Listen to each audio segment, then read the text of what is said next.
মাইলস্টোনের ঘটনায় একজন বাবা তার সন্তানকে হারিয়ে বুক ভরা অভিমান নিয়ে বারবার একটি কথাই বলছেন, এই দেশে আর থাকবো না। এই দেশে মানুষের কোনো নিরাপত্তা নেই, এই দেশে আর থাকবো না। নিশ্চয়ই আপনারা দেখেছেন সেই ভিডিওটি। একজন বাবা বুক ভরা আর্তনাদ নিয়ে একটি কথাই বারবার বলে যাচ্ছেন। চলুন আমরা সেই ভিডিওর কিছু অংশ একটু দেখে নিই। এটা কোনো কথা? এটা কোনো দেশ হইল? এই দেশে কোনো মানুষের নিরাপত্তা নেই, এই কারণে আমরা এই দেশে থাকবো না। আমরা পুরো ফ্যামিলি দেশ থেকে চলে যাব। আমার ছেলে ব্রিলিয়েন্ট স্টুডেন্ট, পুরো কলেজে ফার্স্ট হয়। আমার ছেলে সবচেয়ে স্মার্ট।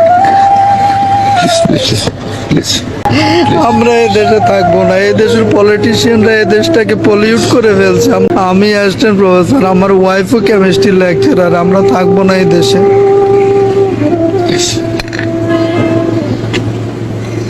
সন্তান কি একজনই ছিলেন?